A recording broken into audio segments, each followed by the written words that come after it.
Mesdames et messieurs, bonjour à tous. Ravi de vous accueillir pour cette nouvelle émission. Alors aujourd'hui, je reçois Patrick Jolant qui vient nous présenter non pas un, mais deux ouvrages en réalité, à savoir derrière moi les deux principaux, Les Effacés et Si c'était vrai, avec également 2027, l'IA présidente. Alors j'en profite également pour saluer indirectement Béa Charles et ceux qui ont participé et travaillé avec Patrick Jolant pour ces deux ouvrages et qui n'ont pas pu être là aujourd'hui, mais néanmoins, nous allons revenir sur cette notion qui est d'actualité, qui finalement fait partie de notre vie quotidienne désormais, c'est l'intelligence artificielle, à savoir si elle va prendre le dessus sur l'intelligence humaine ou sur la bêtise humaine, ce sera toute la question, sachant que derrière moi, je n'ai ressorti que les ouvrages de Patrick Jolant, puisque sa bibliographie est suffisamment impressionnante pour qu'elle occupe une partie de ma bibliothèque. Donc déjà Les Effacés, Dilution mortelle en toute impunité, 31 octobre 2023 à la mémoire de Michel Rivasi, députée européenne, Tyrannie, le livre dédié à Claire Sévrac, pour qui j'ai une pensée également avec Michel Rivasi, sachant que je salue au passage Ronald Guillaumont de Profession Gendarme. En dessous, tout va très bien, Madame la Marquise, tout va très bien, tout va très bien. Encore une fois dédié à Claire Sévrac, ainsi que Pourquoi avez-vous détruit ma vie avec Marie-Charlotte Boutier, Ronald Guillaumont et Anne-Marie Yim. À ma droite, à côté de l'IA présidente, un ouvrage que j'ai eu le plaisir de préfacer. Il s'agit de Protégeons-nous sur Linky, la 5G, etc., etc. Patrick Jolant et Jean-Marc Sabatier, Amis, entends-tu ces fréquences qui te tuent? Corruption mondiale également. Et enfin, Elia, notamment aussi sur l'intelligence artificielle. Alors je rappelle qu'à titre personnel, je n'ai aucun lien d'intérêt avec Patrick Jolant, si ce n'est que j'ai préfacé son ouvrage et que nous avons des liens, on va dire, assez amicaux. Mais pour autant, je suis apartisan et syndical. Je n'appartiens pas à la franc-maçonnerie ni au Rotary Club, Lions Club, Scientologie ou quelque réseau hermétique est connu à ce jour. Mon casier judiciaire est vierge, je ne suis pas suicidaire et je rappelle que Patrick Jolant est entièrement responsable de ses propos et de ses actions. Sachant que dans un instant, donc mon invité va arriver et je vous dis à tout de suite.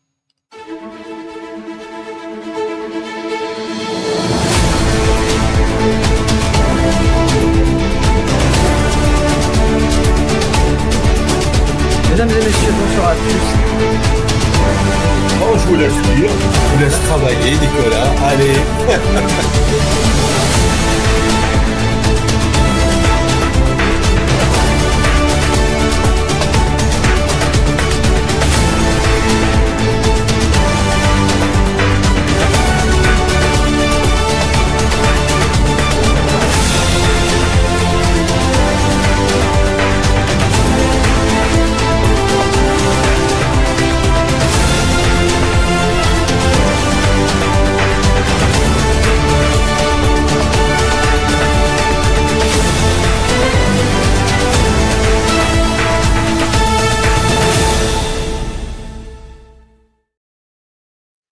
Salut Patrick.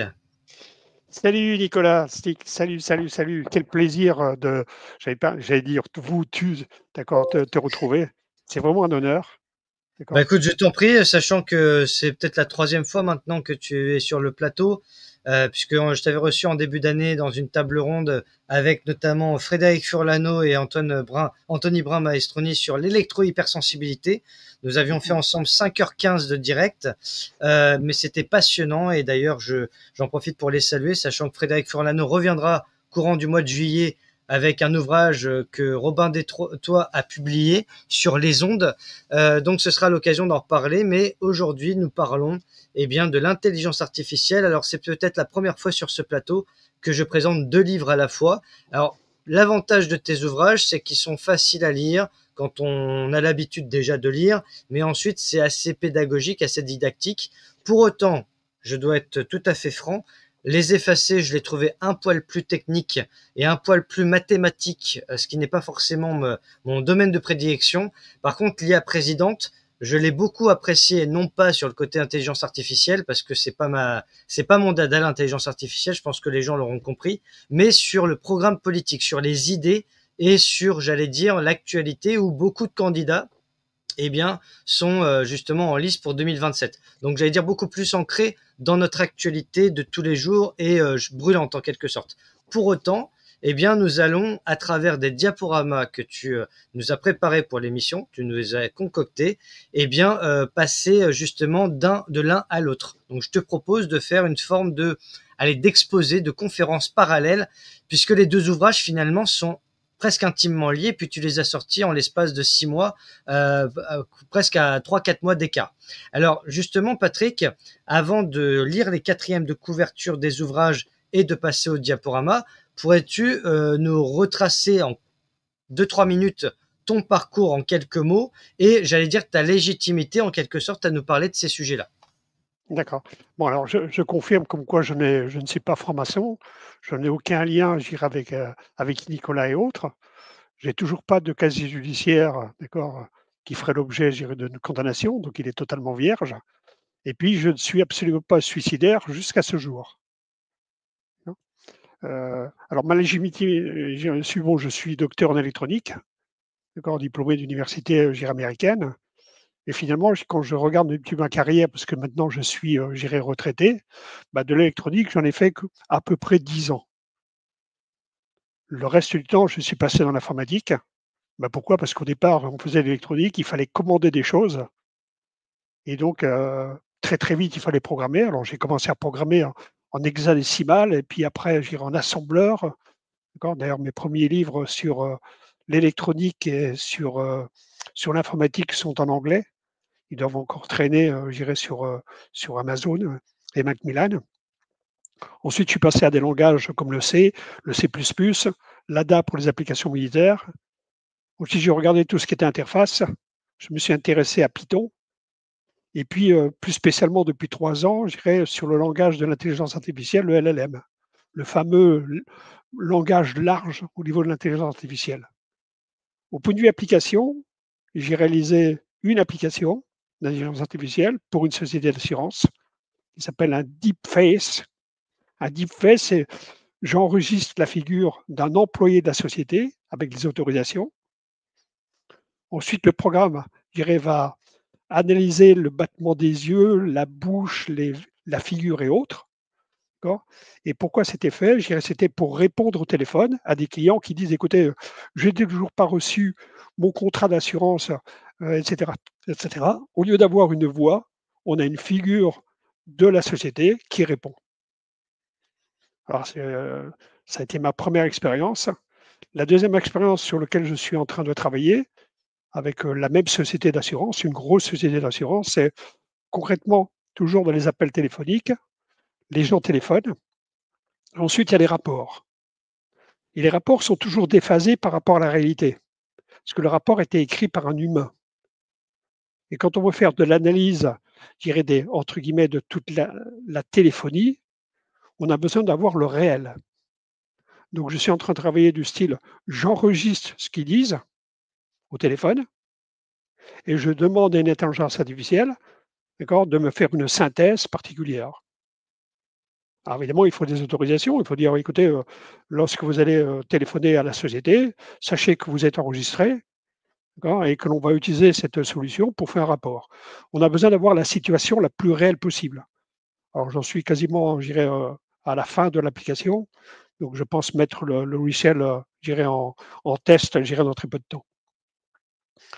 Voilà un petit peu je dirais, mon expérience au point de vue IA.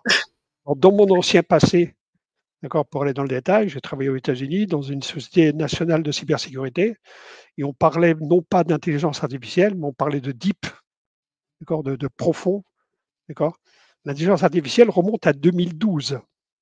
Alors, je ne rentre pas, je dirais, dans le détail, je dirais, de la Grèce, je dirais, de la machine Turing et autres, mais officiellement, les premières applications d'intelligence artificielle datent de 2012. Et si on prend par exemple ChatGPT, il a été sorti pour la première fois, je crois, le 14 mars 2022. D'accord. Et la version ChatGPT 5 est sortie, je dirais, en février 2025. J'ai plus la date exacte, mais c'est février 2025. Alors, j'utilise essentiellement, je dirais, ChatGPT, les versions au départ, je dirais, publiques et ensuite, je dirais, payantes. La version 4, je n'ai pas encore la version 5. Et de temps en temps, je fais des comparaisons avec Croc, qui est la Ouais, je solution, vois je sur dirais, Twitter. fournie par Elon Musk. pour savoir si effectivement c'est le même type, je dirais, de questions. Alors, Alors justement, Patrick, j'ai envie de te demander, parce que je te vois souvent sur les réseaux sociaux évoquer l'IA, faire des tests, etc. Quel intérêt trouves-tu à faire tout cela? Est-ce que tu penses que la nature humaine est telle aujourd'hui qu'elle n'a plus la capacité, j'allais dire, de s'élever intellectuellement et de faire progresser l'humanité, à tel point que l'intelligence artificielle serait devenue une alternative indispensable à tes yeux, entre guillemets, ou est-ce que c'est simplement pour faire joujou et pour se dire, tiens, qu'est-ce que est capable de faire l'IA qu'un humain ne pourrait pas faire et vice-versa? c'est une très très bonne question et en fait, tu vois, ça me ramène à dire intelligence artificielle par rapport à quoi? L'intelligence humaine, d'accord? Alors, quand on regarde l'intelligence humaine, d'accord, le cerveau, c'est l'organe le plus important. Il est capable, je dirais, il joue sur tous les organes. Il joue sur les yeux, sur les jambes, d'accord, sur l'angoisse, d'accord, sur la conscience, d'accord, sur la respiration et autres. Et pour ça, il a un réseau de milliards de connexions. Il est capable de mémoriser les choses et depuis qu'on est arrivé sur Terre jusqu'à la fin, d'accord, il apprend. Alors, il apprend du faux et du vrai. Lorsqu'on me raconte, je dirais, un mensonge, je le prends. Il vous faut peut-être un certain temps avant de m'apercevoir que c'est un mensonge. Et suivant comment je suis fait, je peux moi-même mentir. Maintenant, faisons le parallèle, je dirais, avec l'intelligence artificielle. L'intelligence artificielle, elle dit, ben, pourquoi pas faire exactement ce que fait le cerveau. Hmm. D'accord. Donc, le cerveau, il a 10,14,15 connexions. Ça fait 14 0 plus 15 connexions. Ouais, L'intelligence puissance artificielle, 15. c'est 10 plus 12 connexions. Il a moins de connexions. Depuis que l'intelligence est arrivée sur Terre, officiellement en 2012, oui, 2012 jusqu'à maintenant, elle ne fait qu'apprendre. Elle ne fait qu'apprendre, comme le cerveau. Et elle apprend le bon et le mauvais, le faux et le vrai. C'est pour ça que quand on utilise une intelligence artificielle, que ce soit du ChatGPT, quelles que soient les versions, d'accord, bah, il faut avoir en tête, en fonction du type de question, de savoir qu'elle peut nous raconter des bêtises, en fait, parce qu'elle a enregistré des bêtises. Et concrètement, de mon expérience, c'est au niveau de ChatGPT sur la version 4, c'est à peu près 30% de mensonges, 30% d'erreurs. Sachant quand Ce qui même fait, que, sachant quand même qu'il ne faut pas oublier qu'une intelligence artificielle, à l'origine, est conçue par des humains. Donc ça veut alors, dire avec leurs propres failles, avec leurs propres idéologies, et on aura l'occasion d'en reparler, je pense, dans cette émission, c'est que on s'aperçoit que suivant les intelligences artificielles utilisées, si on est sur Grok, on est sur le réseau d'Elon Musk, donc on avec sa vision du monde, qui pour d'autres est considéré d'extrême droite, presque nazi, etc. Si on a ChatGPT, on s'aperçoit que quand on parle du racisme, ça va considérer telle catégorie de population, mais quand ça concerne d'autres, on dit que ça n'existe pas. Donc on voit bien que de toute manière, ça n'est jamais neutre. C'est comme le journalisme neutre n'existe pas. Sinon, c'est pas du journalisme. C'est comment dire, ça prend, j'allais dire, ça prend parti. Ça doit rester impartial, c'est-à-dire que ça doit donner la parole à tous les côtés, à tous les sons de cloche, mais ça a forcément une orientation en matière de conviction et d'idées. Que ce soit un journal de droite, un journal de gauche, etc. Un journal qui n'a pas d'idées, c'est pas un journal. Voilà, petite oui, parenthèse. et tout à fait, il faut avoir ça en tête, c'est qu'à l'heure actuelle, je réinsiste sur à l'heure actuelle, d'accord, l'intelligence artificielle est fabriquée par des humains. Je vais revenir pourquoi j'ai dit à l'heure actuelle. D'accord. Donc, Mmh. concrètement, je dirais comment elle fonctionne. Donc, en fait, tout ce qu'on lui balance, je dirais, sur le net, qui est stocké dans des data centers, elle va piocher dedans. Comment fonctionne ChatGPT? Alors, ChatGPT, j'ai pu échanger, je continue d'échanger parce que le directeur technique, il a fait la même université que moi aux États-Unis, donc on a échangé des mails. Il m'a expliqué un peu les principes. Lorsque vous saisissez une question ChatGPT, en français, elle n'aime pas du tout les accents. Des fois, je vois des messages du style ah, il ne comprend rien en français. Non, un chat GPT comme un croc, l'accent grave, l'accent aigu, l'accent circonflexe, ça la déboussole. Ensuite, un chat GPT, il n'aime pas les articles. Il n'aime pas les adjectifs qualificatifs. Ça le déboussole aussi. Ce qu'il aime, c'est le verbe et un complément. À la rigueur, les sujets, mais il n'aime pas trop le il et le elle. Donc une fois qu'on a compris ça, il faut bien lui poser la question. Comment il fonctionne? Donc supposez qu'on lui pose la bonne question en évitant les accents. Donc en règle générale, je travaille en anglais, d'accord, les intelligences artificielles, en évitant les accents, en repérant les i, les l, les machins comme ça à droite à gauche, je pose la question. Ce que va faire le moteur d'intelligence artificielle, et aujourd'hui tout le monde est pareil, il va mettre ça sous une forme mathématique. Donc j'éviterai de donner les questions, il met ça sous une forme mathématique. D'accord? Et ensuite, il va piocher dans les data centers pour savoir s'il est capable de répondre à cette question, si on lui pose une question. Il récupère les informations, il les met sous une forme mathématique et il vous donne la réponse. Voilà comment ça fonctionne. Alors, s'il trouve une connerie, il est incapable de dire ça, c'est une connerie. Voilà ce qu'il vous balance. D'ailleurs, au niveau des ouvrages, je me suis même fait piéger parce qu'elle a fini par m'identifier. Alors que je savais les précautions, j'utilisais des VPN, j'ai même changé mon adresse MAC, d'accord, pour pas qu'elle me repère. Mais une intelligence artificielle, son objectif, c'est de vous fidéliser. Puisque plus elle vous fidélise, plus elle va choper des infos, plus elle s'enrichit, plus son cerveau, d'accord, augmente. Oui, j'ai du mal à t'entendre. Oui, je disais, elle capte un petit peu ton énergie, elle vampirise en quelque sorte ton individu, enfin le fait que tu sois un individu avec tes données personnelles qu'elle peut collecter. Et ce qui est assez intéressant dans les effacés, on l'évoquera juste après, c'est l'effacement numérique, parce que c'est quelque Oui, chose aussi qu'on oublie souvent, c'est que Internet, dès lors que ça existe depuis maintenant plus de 25-30 ans minimum, eh bien, en plus des réseaux sociaux, on a l'historique dans notre ordinateur, mais malgré l'historique qu'on peut effacer, nos données restent, j'allais dire, presque pour toujours et sont stockées et sont revendues aussi par les multinationales, etc. Donc en fait, il y a un business, mais alors lucratif par milliards et presque totalement inconnu de la plupart des gens qui n'ont pas conscience que, par exemple, le traçage avec la carte bleue ou avec la puce ou avec ces nouvelles technologies qui, comme toujours, partent d'un bon sentiment, parce qu'on nous dit si vous voulez aller plus vite, si vous voulez que ce soit plus simple, on nous parle de simplicité, de rapidité, d'efficacité, des mots qui sonnent bien à l'oreille, parce qu'on se dit, bah, si on veut vivre plus simple dans la société du progrès, où, comment dire, faut vivre avec son temps, patati patata, eh bien, on se rend compte que, au final, les dindons de la farce, c'est nous, parce que par notre acceptation, nous acceptons une forme de servitude numérique volontaire, si je pouvais rajouter le terme numérique au discours de la Boétie en quelque sorte. Mmh.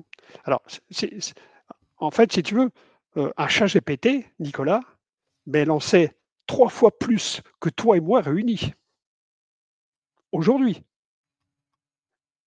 Alors, je vais m'appuyer sur un échange que j'ai eu également avec Everest Hinton, qui est un Nobel de physique, d'accord, dans lequel j'ai fait la préface du livre, d'accord. Et il me disait, l'intelligence artificielle, c'est ce qu'il y a de plus beau et c'est ce qu'il y a de plus terrible, de plus mauvais. Tout à fait. D'accord. Il y a une réunion avec il m'a fait faire une vidéo, une réunion où il y a 4 Nobel et ils expliquent un peu l'intelligence artificielle. L'intelligence artificielle, il dit, finalement, il y a 2 risques. Il y a un risque à court terme, d'accord, qui est sur le létal. C'est le terme qu'il a utilisé. C'est pour ça que dans le livre, j'utilise l'été comme projet. D'accord, le létal. Et le létal, c'est je peux fabriquer des fausses vidéos, des fausses images, des fausses lois, des fausses textes, des fausses candidatures, etc., etc., etc. Je peux, grâce à l'intelligence artificielle, aider un laboratoire à fabriquer un agent pathogène. Je ferme la parenthèse. Ça va nous rappeler des souvenirs. Pour résumer, Patrick, si je puis me permettre, l'intelligence artificielle aujourd'hui crée un quotidien digne d'un 1er avril permanent. C'est-à-dire qu'en réalité, oui, l'intelligence artificielle c'est même pas nous incite, nous oblige à redoubler de vigilance et à devoir, j'allais dire, encore plus trier les informations, trier le bon grain de livret. Je prends un exemple tout à fait bateau. Sur les réseaux sociaux, moi je suis sur TikTok depuis quelques mois maintenant. Je vois des vidéos par exemple, de personnalités politiques ou quoi que ce soit, où en l'espace de 2 minutes, on refait toute leur biographie avec des changements de personnages suivant les âges, etc. Alors c'est fascinant sur le principe parce que on voit ça, on voit aussi les créateurs qui sont derrière. Le problème, c'est que maintenant, on appuie sur un bouton. Moi, j'ai fait le test sur Grok. Grok, crée-moi une image, telle vignette pour tel sujet d'émission. En l'espace de 10 secondes, on a le truc qui s'affiche. Et on se dit, mais c'est quand même dingue, quoi. Et il faut bien comprendre aussi que derrière tout ça, derrière cette création, j'allais dire presque issue de rien, en quelque sorte, on peut créer des fausses vidéos. Alors, je suis tombé par hasard sur YouTube sur une bande-annonce pour un nouveau Rocky. Naïvement, j'ai cru que Stallone allait faire un nouveau Rocky à presque 80 ans. Et en fait, j'ai lu la description et je me suis rendu compte que c'était un fan qui avait fait un montage vidéo dans l'espoir d'avoir un nouveau Rocky. Et je me suis dit, mais parce que les traits du visage, etc., c'est presque comme un jeu vidéo. Et pour avoir beaucoup joué aux jeux vidéo dans ma jeunesse, j'arrive parfois encore à voir la différence. Mais parfois, c'est tellement bien précis dans la définition du pixel que c'est très dangereux. Donc quelqu'un qui n'a pas l'habitude, comme une chanson par exemple, j'ai mon modérateur Luc qui, à partir d'un poème que j'avais écrit, s'est amusé entre guillemets à me faire 2 versions de chansons d'une femme qui chantait le poème. Au départ, quand j'ai entendu, j'ai cru que c'était une vraie chanteuse, avec les intonations, avec les accords, etc. Et je l'ai fait écouter à des proches. Certains m'ont dit, mais elle chante bien cette personne. Et j'ai dit, oui, c'est une intelligence artificielle. Et là, on m'a dit, ah ouais, c'est quand même dangereux, quoi. On peut se faire avoir facilement. On me demande une chanson, pof, en l'espace de 10 secondes, t'as 4 strophes. Alors moi, je continue à écrire moi-même mes poèmes, etc. Je le précise parce que on peut se poser la question parfois, mais moi, la créativité, c'est pour rien au monde, je préfère ne pas avoir d'inspiration et ne rien écrire plutôt que de faire appel à une IA qui, de toute manière, ne sera jamais humaine, quoi qu'il arrive. Donc ça, c'est les risques, je dirais, à court terme qu'il est défini. Ensuite, il définit des risques à long terme, voire moyen terme. Il dit, mais à force de choper notre intelligence, est-ce qu'elle ne va pas devenir plus intelligente que nous? Et qui sera aux commandes? Et ça, c'est effectivement des études. J'avais fait un voyage aux États-Unis, j'avais profité, j'irais pour aller voir mon ancienne université. Et effectivement, j'étais rentré dans le laboratoire et c'était un sujet, de mention parce qu'en fait, aujourd'hui, pour reprendre un petit peu ce que j'ai dit dans l'introduction, on est dans de l'IA générative.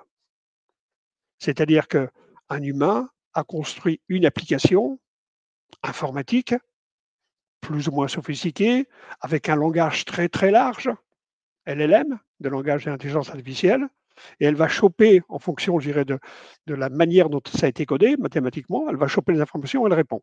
Mais c'est l'humain qui est aux commandes. C'est l'humain qui est aux commandes. Alors, on retrouve, je dirais, des IA génératives comme ChatGPT et Grok, et on retrouve des IA spécialisées, d'accord, dans la musique, dans les vêtements, je dirais, dans la surveillance, dans le médical et autres. Mais c'est toujours du génératif. C'est l'humain qui a construit. Ensuite, il y a ce qui se passe dans le laboratoire aux États-Unis, que je connais, pour l'avoir visité, et ce qui se passe en Chine, que je ne connais pas. C'est juste des infos. On passe à ce qu'on appelle de l'IA duplicative, c'est-à-dire l'IA qui se construit son propre programme. Et là, on est dans le risque. Là, c'est ce qu'avait effectivement dénoncé, les prix Nobel, de physique. Là, on est dans le risque parce qu'à partir du moment où l'IA va se générer son propre programme, eh ben, elle peut tout faire. On n'est plus dans la question du style, est-ce qu'elle va devenir plus intelligente ou moins intelligente que nous? Elle va se fabriquer son propre corps, son propre cerveau. Alors, il y a des tests qui sont faits et c'est effrayant. Je veux pas être alarmiste, mais qui aurait dit en 2012, d'accord, qu'à un moment donné, il y aurait une intelligence artificielle, d'accord, que l'on mettrait sur des robots, d'accord, qui viendraient distribuer des plats dans un restaurant sans faire tomber les plages irrégulantes, aurait dit, et il y a 10 ans que ça existe, on fabrique un aspirateur, Et il va c'est ce scanner, que je disais à, il va à scanner la pièce, oui. c'est ce que je disais à un invité il y a quelques jours, c'est que en l'espace de 5 ans, avec la période Covid, où il y a eu la grande réinitialisation actée par Davos et tout le Mmh. système mondialiste, c'est qu'ils ont réussi à accélérer l'agenda là-dessus. Et j'ai un ami qui est informaticien et qui se forme à l'IA, non pas par goût de l'IA, mais pour être conscient et j'allais dire être préparé à ce qui vient, parce qu'il nous dit en l'espace de 18 mois à 2 ans, depuis 2 ans, c'est exponentiel, c'est-à-dire que ça va tellement vite que nous-mêmes, on n'est pas prêt à... C'est comme si on changeait de portable tous les mois, quasiment. C'est faramineux, et le problème, c'est que on voit bien que le but, c'est d'être totalement dépassé, que la machine prenne le dessus sur l'humain, et en même temps, entre guillemets, on nous dit qu'il y a trop de chômage, qu'il y a ceci, qu'il y a cela. Alors c'est pour ça, je te propose qu'on parle des deux ouvrages parce que ça va entrer de plein pied dans ce qu'on dit jusqu'à présent. D'accord. Étant Mmh. donné que, et si c'était vrai, les effacer, voilà, alors c'est cette couverture, ça m'a fait penser un peu à un côté Black Mirror, un côté un peu Matrix, même Captionem C'est de François Dubois que je c'est salue, ça m'a fait penser un peu à ça. Plus d'identité, plus d'adresse, plus d'accès au sang, plus de compte bancaire, plus de diplôme. Alors tu fais référence notamment dans ce livre-là à Aaron Rousseau indirectement avec la puce RFID. Et je cite, tu dis, ce livre est un cri visuel et narratif contre l'effacement numérique des peuples. Et s'il disparaissait des écrans, des bases de données et des rapports officiels, plus d'identité, plus d'adresse, plus d'accès aux soins, à l'éducation, plus de diplômes, ils n'ont pas disparu, on les a effacés. Et on pourrait même dire, si on parlait façon Orwell, on les a vaporisés. Parce qu'en fait, ce livre-là, c'est un petit peu une forme de 1984 en version numérique. C'est-à-dire tout à que fait. tu as même transcendé la vision orwellienne de la vaporisation des gens qui disparaissent comme ça, sauf qu'ils n'ont pas été arrêtés par la police. Ils n'existent plus de manière identitaire et identité numérique. Mmh. Les Effacés est une œuvre hybride, à la croisée du roman visuel, du manifeste poétique et du document politique où se côtoient intelligence artificielle et cyberattaque d'une nouvelle génération. À travers une esthétique marquante, mêlant art numérique et récit engagé, ce livre donne chair et voix à celles et ceux que le monde efface. Peuple, au pluriel sans état, identité dissoute, existence ignorée, le lecteur essuie des silhouettes d'adultes et d'enfants vêtus de déambulant dans les cités froides, surveillés par des drones et des buildings qui ne crachent plus que des suites binaires, un monde où l'humain n'est plus qu'un flux de données. Il y a un côté cyberpunk 2077. Ce livre incarne un devoir de mémoire et un cri de résistance que nul ne saurait ignorer. Le plus dangereux, ce n'est pas l'IA qui tue, c'est celle qui efface une vie. Respirez profondément et lisez calmement. Et ce qui est assez intéressant, c'est que tu parles au départ de l'IA qui nous a dépassé, ce qu'on disait tout à l'heure avec ChatGPT 4, qui en sait beaucoup plus que n'importe quel humain. Une fois que l'IA sera plus intelligente que nous, qui sera aux commandes, peut-on garder le contrôle sur des entités plus intelligentes que nous? Donc nous devons faire beaucoup de recherches sur la façon de rester aux commandes. Deux types de risques sont liés à l'IA, dont un relativement à court terme concerne les acteurs malveillants. Cela concerne les armes létales que tous les départements de la défense développent sans aucune intention d'arrêter. On parle même des robots tueurs. Et justement, dans le livre, tu rends hommage à Gaza, à la Palestine. Bien sûr, on pense à ce qui se passe en Palestine avec ce génocide ignoble On va en parler. bien sûr. Et puis, en même temps, entre guillemets, on a l'IA présidente 2027. Alors, je t'avoue que j'ai pris beaucoup de, comment dire, alors, pas de plaisir, enfin dans le plaisir de la lecture, oui, mais je l'ai trouvé très intéressant et même un peu sidérant parce que j'aimerais que d'ailleurs que après lecture, tu me dises comment tu as travaillé le bouquin parce que je me suis dit, il y a des idées qui ne sont pas si mauvaises. Est-ce que ça a été présenté par une IA réellement ou pas?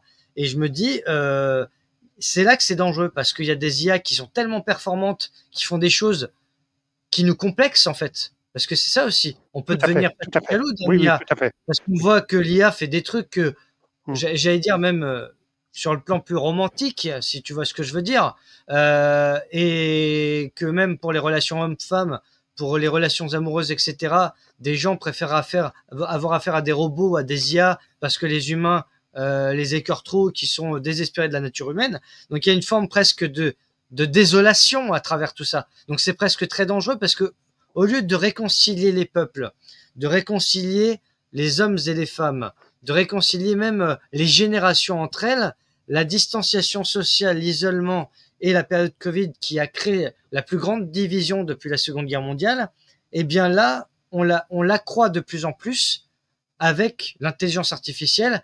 Et le paradoxe, c'est qu'on n'a jamais été aussi proche tout en étant derrière des écrans. Et c'est ça qui fait aussi qu'aujourd'hui, on est obligé de passer par l'écran pour redevenir proche dans le réel. C'est une inversion des valeurs, encore une fois. Donc, je lis la 4e de couverture et on en parle. D'accord. Alors, justement, ce qui est assez intéressant, ce sont les aphorismes qui rappellent un certain moi, président de la République, d'un certain François Hollande, où tu dis, moi, IA présidente, je diviserai par 2 le nombre de députés et de sénateurs. Moins de parlementaires égale moins de lois égale moins de décrets égale moins de réunions égale moins de notes de frais, et l'argent économisé est rendu aux Français. Moi, IA présidente, je réduirai de 30% le nombre d'élèves dans les filières bac. 90% de taux de réussite, une farce. Moins d'élèves égale plus d'exigences, moins d'élèves égale moins d'enseignants égale meilleure sélection, l'école redevient une promesse, pas une garderie. Moi, IA présidente, je couperai net les strates administratives des hôpitaux. Un médecin égale un soignant, pas un rapporteur de chiffres. Moins de chefs de pôle, plus d'infirmières. Moins de réunions, plus de lits. Moins de gestion, plus d'humains. La santé n'est pas une ligne Excel. Moi, IA présidente, je gèlerai les subventions aux agences inutiles. Moins de comités, moins de communication, moins de consultants. Chaque euro public devra justifier son utilité. Le gaspillage n'est pas une politique. Et moi, IA présidente, je protégerai nos terres de grands groupes. Moins de normes, plus de champs. Moins d'usines à lait, plus de paysans. Moins de paperasse, plus de récoltes. La souveraineté commence dans nos campagnes. Oui, je t'en parlerai après, d'accord? Je t'en parlerai après. Alors, on démarre par les effacer, c'est ça? Oui. Donc, on met les slides. Et alors, tu vas avancer dans les slides. Alors, je vais avancer, pardon, dans les slides pour aller jusqu'aux effacés. Ouais. Voilà. Nous sommes en 2030. Il était une fois 2 sœurs, ouais. 2030, voilà. Ouais, tu mets les dates 2022. Ben c'est demain 2030, hein. C'est absolument demain. Et j'aurais tendance à dire que si je devais réécrire le livre aujourd'hui, j'en parlerai ça a déjà commencé. D'accord, j'aurais plutôt dire nous sommes en 2027. Tellement les choses vont vite. Je dirais même 2030, c'est déjà hier. C'est déjà hier. Parce que sur le plan des fameux ODD, les objectifs de développement durable de l'agenda 2030, sur le principe de l'eau, par exemple, il faut rappeler que le président par intérim de Davos est l'ex-PDG de Nestlé qui considère que l'eau ne doit pas, que l'accès à l'eau potable ne doit pas être un droit naturel, un droit de l'homme, et que finalement, déjà les voitures qui sont de plus en plus marginalisées avec les ZFE, les zones à faible émission, on a eu le pass sanitaire, on a eu le pass vaccinal, on a le pass carbone, on va bientôt avoir le pass oxygène si ça continue, même si on l'a déjà eu avec le port du masque. Donc aujourd'hui, quelle transgression de liberté n'ont-ils pas encore faite, n'ont-ils pas encore tenté, puisque finalement, l'effacement numérique et la censure, on est en plein dedans. Il y a une forme de ciblage des opposants, une forme de stalinisme de plus en plus visible. Voilà, je te laisse rebondir. Ok, donc je vais avancer. Alors, en fait, au niveau de l'ouvrage, il est composé, je dirais, d'une partie que l'on pourrait considérer comme étant de la fiction. Je me projette en 2030. Et ensuite, je débouche sur la réalité qui s'est passée dès 92 et actuellement. Alors, on va démarrer sur la partie fiction. Alors, il était une fois, en 2030, je dirais 2 sœurs. Et ces 2 sœurs-là travaillaient sur 2 IA. Une qui s'appelait Spectra et l'autre qui s'appelait Orion. Ces 2 sœurs-là sont liées par une espèce de fréquence. Je ne vais pas rentrer trop dans le détail. Ces 2 sœurs font partie d'une agence de cybersécurité. Je connais assez bien les agences de cybersécurité pour y être resté, j'ai une quinzaine d'années. Et ces 2 IA-là font partie d'un projet qui s'appelle l'été. Pour reprendre le terme, je dirais, du Nobel de physique, des armes létales.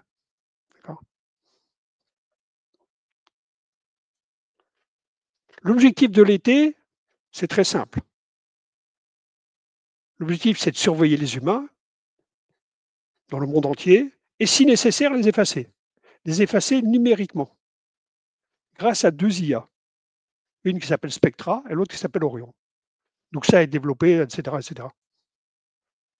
L'IA Spectra a réécrit son propre code. Donc je suis dans un laboratoire que j'ai visité il y a 4 mois de ça. Elle écrit son propre code et elle déclenche des cyberattaques de la nouvelle génération. C'est plus le phishing, ça c'est 2018. Tu vois. Maintenant, on a des cyberattaques qui sont beaucoup plus évoluées, qui sont à la hauteur de l'IA.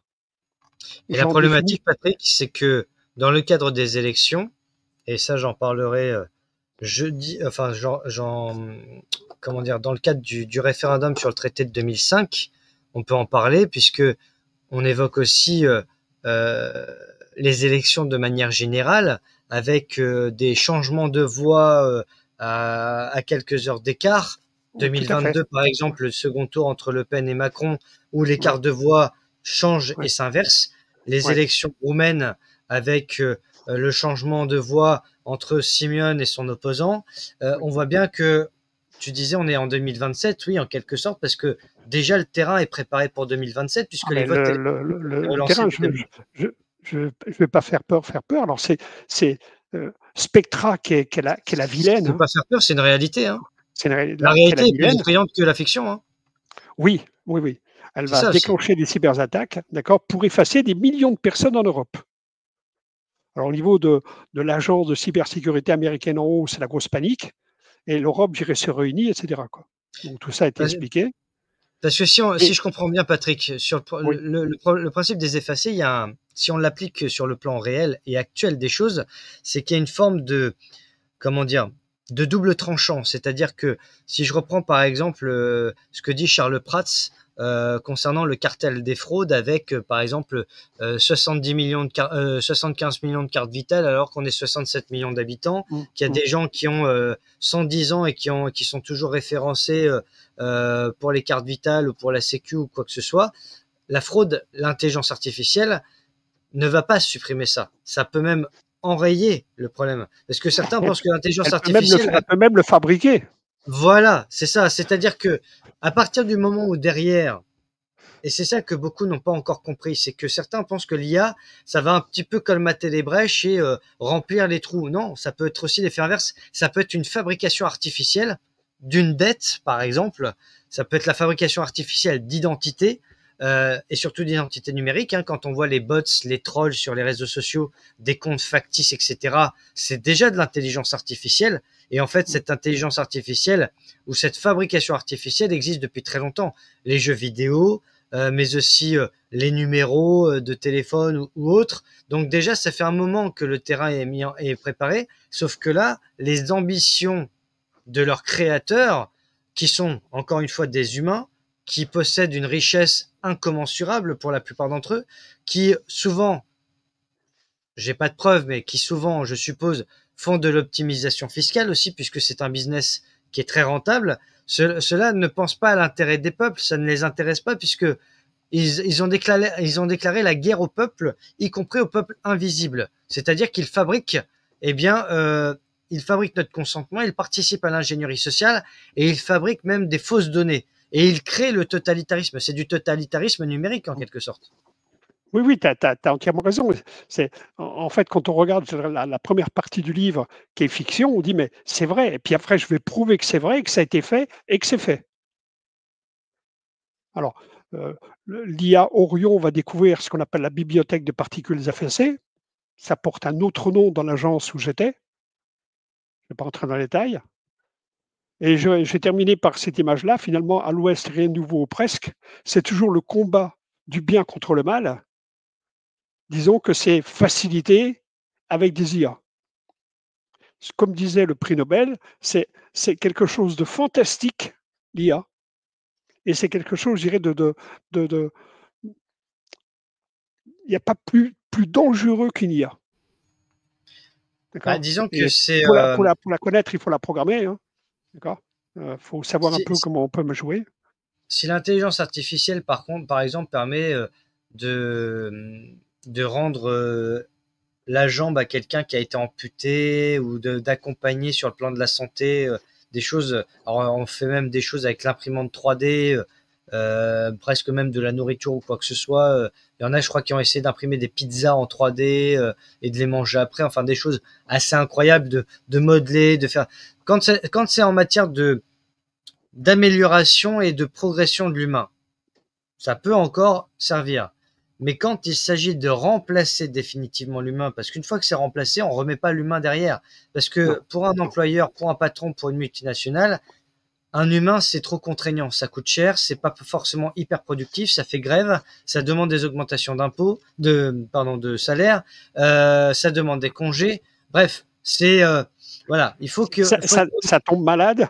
Voilà, ça tombe malade. Etc. Alors qu'une IA, tu prends la caisse automatique d'un supermarché, déjà tu fais bosser le client qui fait le boulot d'une caissière ou d'un caissier, qui en plus va payer, donc il fait 2 fois le boulot parce que en fait, il fait ça bénévolement, il prend la place d'un métier déjà existant, donc il crée du chômage indirectement par sa consommation et par son comportement. Ensuite, on lui dit qu'il va aller plus vite et que ça va être plus efficace, il va en payer le prix. Donc au final, il va être dans de la farce et il va payer en carte bleue, donc comme ça, il va être tracé. Donc en fait, il s'emprisonne, il se met les menottes et il se met dans un cachot tout seul. Et un cachot numérique en plus. Oui, si tu veux, quand je discute avec les personnes, on me dit toujours, alors tu as des pro-IA, puis je dirais des contre et autres, on me dit, mais Patrick, quand Edison a sorti sa lampe pour éclairer le monde, tous les fabricants de bougies ont disparu. Tu n'en as plus. On a fabriqué autre chose.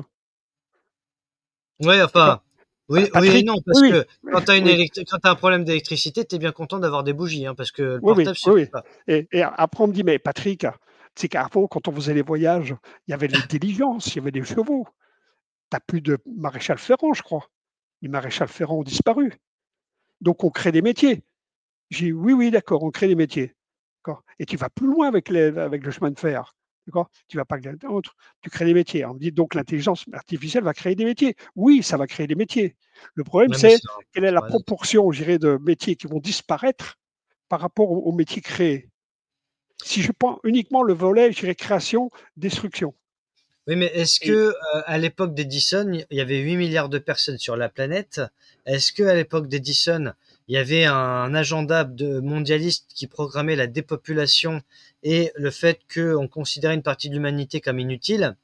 C'était pas la même époque non plus. Alors je connais ce discours-là de gens qui disent oui, on va pas revenir à l'âge de pierre. Le problème, c'est que quand ces gens-là disparaîtront eux-mêmes par les outils qu'ils ont promus et auxquels ils ont été fanatiques, ce sera trop tard pour pleurer. Parce que le problème de ces gens-là, c'est que ils ne voient, et pour eux, ça part toujours d'un bon sentiment, mais ils n'anticipent pas. Ils n'ont pas de vision. Ils ont juste la vision à très court terme, sauf que le principe d'une machine, dans l'esprit des créateurs de l'IA, c'est de remplacer l'humain. Et ce n'est pas de faire subsister et demeurer l'humain et la machine. Il y en a un qui va bouffer l'autre. C'est le règne, c'est du cannibalisme en fait. Oui, et donc à partir de là, on peut pas faire autrement. Et il y a des métiers qui vont disparaître. Les traducteurs, c'est fini. C'est fini. Alors, à quoi ça sert d'aller à l'école? À quoi ça sert d'apprendre une langue étrangère? Donc, ça va servir je pourrais lister un certain nombre de métiers et autres qui vont disparaître. Alors, on va remplacer les traducteurs aujourd'hui par quoi? Vous allez les remplacer par un chat GPT version 6, par un Croc version 7 et autres. D'accord. Il y a même aux États-Unis, à un moment donné, j'avais fait une conférence, je disais, mais les avocats préparent les dossiers avec des IA. D'accord. Mais les journalistes aussi, avec les IA. Et aux États-Unis, il y a eu un procès parce que c'était une IA qui s'est présentée comme avocat lors d'un procès. Et le président a dit, écoutez, là, on exagère, en vertu de l'État, je ne sais plus dans quel État c'était aux États-Unis, d'accord, vous ne pouvez pas faire ça. Mais la porte est ouverte. Bien sûr. La porte est ouverte. Alors, si on remet les slides. Oui, bien sûr. Pardon? Je t'en prie. Mais c'est vrai que c'est un débat existentiel que nous avons, et j'allais dire même civilisationnel, parce qu'en réalité, c'est quelque chose qui non seulement prend de plus en plus de place au quotidien, quand on est un petit peu informé, etc., mais qui en plus est tragique pour l'avenir des enfants, parce qu'aujourd'hui, un enfant Complètement, qui naît actuellement complètement, ne saura complètement. jamais, ne saura jamais ce qu'est la vie d'avant. Si il apprend ce que c'est que la vie d'avant, il va devenir survivaliste aux yeux de certains. Ouais, ouais. C'est-à-dire qu'on va le prendre presque pour un homme de Cro-Magnon, mais l'autre pan qui est terrible, c'est la baisse du niveau intellectuel de l'humain. C'est-à-dire que le but, c'est ça. On va en parler, on va en Voilà, parler. bien D'accord? sûr. Alors, donc j'ai terminé la partie, je dirais, la partie fiction et maintenant je repars de la partie réelle. Ça, c'est un bout de code que j'ai écrit en Python pour effacer. Effacer avec des 1. Alors, dans le livre, je développe pourquoi on efface avec des 1, non pas avec des 0. D'un point de vue numérique, je ne vais pas le développer ici, on partirait trop loin, mais concrètement, ça existe. Alors, je ne vais pas m'amuser à mettre tout le listing et autres, mais je me suis amusé, moi, à programmer un effacement numérique, d'accord, pour voir ce que ça donne. Bon, évidemment, je ne l'ai pas testé, hein. Alors, et si c'était vrai? Et si c'était vrai qu'on pouvait effacer numériquement? Le 26 février 1992, à partir du moment où on rentre dans ces choses-là, il vaut mieux être très factuel et donner des documents, je dirais, qui ne prêtent pas, je dirais, au délire, à la critique. Le 26 février 1992, 30 ans après, les autorités slovènes, le lien est ici, ont illégalement effacé 25 671 personnes des registres de résidents permanents. Il y a sur le site de Amnesty International les témoignages des gens qui ont été effacés numériquement, quelle que soit la raison.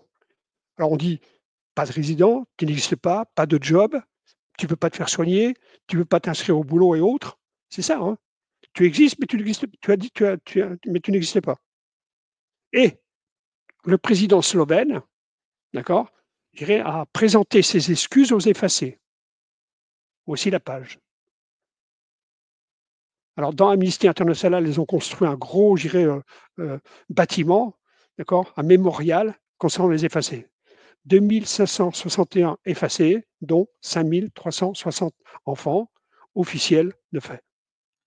C'est même J'ai- terrible sur le je- plan spirituel, je trouve. c'est terrible, parce que quand tu lis les témoignages, tu dis, écoutez, à un moment donné, j'ai eu un contrôle de police, ils ont regardé les papiers, mais elle n'est pas à vous, la voiture. Ah, mais si, elle est à moi. Mais non, vous n'existez pas. Mais elle n'est pas à vous. Vous n'existez pas. Tu, tu Mais sais à tu as quoi du ça me mal à fait imaginer. penser? Tu Tu as sais, du tu mal à sais à quoi ça me imaginer. fait Tu penser? as du Ouais, ouais, mal à non, mais imaginer. ça me fait penser à la phrase de Macron, dans une gare, il y a des gens qui réussissent et d'autres qui ne sont rien. C'est exactement ça. Il y a des gens qui n'existent pas, qui ne sont rien, qui... Non, mais c'est vrai, c'est terrible parce que cette phrase-là, elle se retrouve indirectement dans ce qu'on voit là. Mais C'est-à-dire, on pouvait les effacer d'un trait de plume, on les vaporise et puis ils disparaissent, quoi. Et il y avait un autre témoignage où effectivement il emmenait, j'irais, sa maman, j'irais à l'hôpital pour se faire soigner et autres, d'accord. Et sa maman avait été effacée. Il dit, bon, on ne peut pas vous soigner, vous n'existez pas. Mais si, mais comment ça? Je vous retrouve nulle part. Donc c'est dramatique.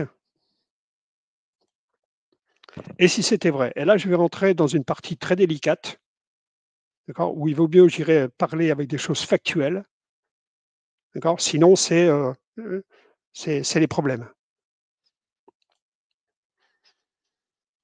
En 2024, on tombe sur un document de l'ANSES. Le LANSES, c'est un organisme, un lanceur, je dirais, d'adresse, un lanceur, je dirais, dans le domaine, pas un lanceur d'adresse, un lanceur, je dirais, de- dans les soins, dans la santé mondiale. Oui, Il avait été, c'est le fameux magazine qu'on a découvert durant le Covid, c'est où le ils fameux avaient magazine. falsifié notamment Ils, l'hydroxychloroquine. tout à fait. Ils avaient falsifié, donc ils ont rectifié et autres, mais ce fameux, je dirais, organisme et autres. Je Ça a tombe sur ce, discrédité oui, bien sûr. ouais, ouais, je tombe sur cet article-là qui date, je dirais, de 2020, de juin 2022. L'OMS doit cesser d'effacer les Palestiniens. Je lis l'article, je dis, mais c'est quoi ça? Donc je gratte. D'accord. Je vais sur la base de l'Organisation mondiale de la santé, sur les pays et je ne vois pas la Palestine. Je ne vois pas Gaza, ça n'existe pas. D'accord? Je dis, mais l'OMS doit cesser d'effacer les Palestiniens. Ah, effectivement, la Palestine n'existe pas. Ce n'est pas un pays. Ils ne sont pas membres de l'Organisation mondiale de la santé. Mais pourquoi? Pourquoi? C'est les gens. D'accord? Mais ils ont fait la demande.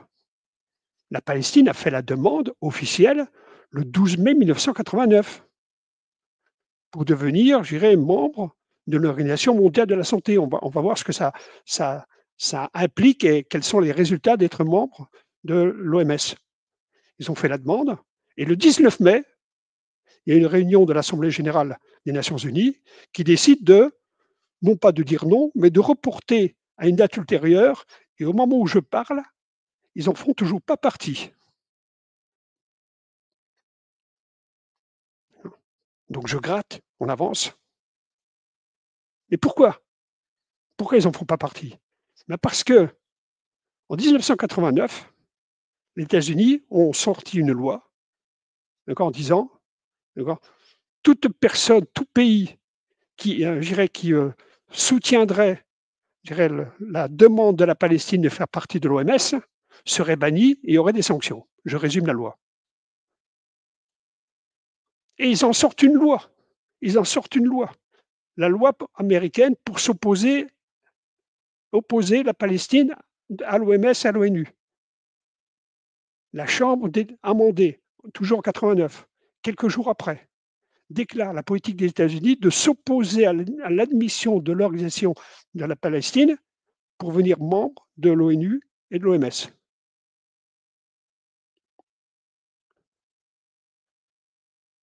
Donc je continue à gratter au niveau des lois. Je dis, tiens, comment se fait-il que l'on puisse pondre une loi disant je t'interdis de devenir membre de l'Organisation mondiale de la santé et membre de l'ONU. Alors, il y en a trois. Hein. Il y a Taïwan et autres. D'accord? Mais je gratte. Il y a une autre loi qui est sortie. La loi interdit le gouvernement américain de fournir des fonds à toute agence, toute organisation des Nations Unies qui reconnaît la Palestine comme État membre. Voici la loi.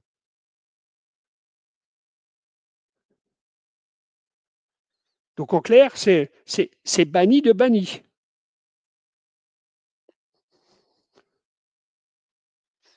Assemblée générale, on est en 2012. La Palestine n'est pas membre de l'ONU et de l'OMS, mais elle est observatrice. On déclare qu'elle est observatrice. Et dans un élan de générosité, en juin 2024, on dit OK, tu es observatrice, tu peux faire des propositions dont tout le monde s'en fout, on t'invitera quand on veut. Grosso modo, tu viens en 2024, d'accord, parce que ça fait tellement de bruit, d'accord, comme quoi tu n'en fais pas partie, que je t'invite. Mais je ne comprends pas. Dans les fameux pays, la Palestine n'intervient pas, mais caché sur le site de l'OMS, il y a en mai 2025 5362 morts. Ça existe à l'intérieur. Pourquoi ce n'est pas dans la liste des pays? Ce n'est pas dans la liste des pays parce qu'ils ne sont pas membres. Pourquoi vous les mettez alors? Pourquoi vous mettez? Ça sert à quoi? Surtout qu'il faut le trouver. Hein. J'ai mis un certain temps pour le trouver. On avance. Donc la Palestine n'est pas un pays, n'est pas, je dirais, dans l'Organisation mondiale de la santé et de l'ONU parce qu'un pays l'a décidé.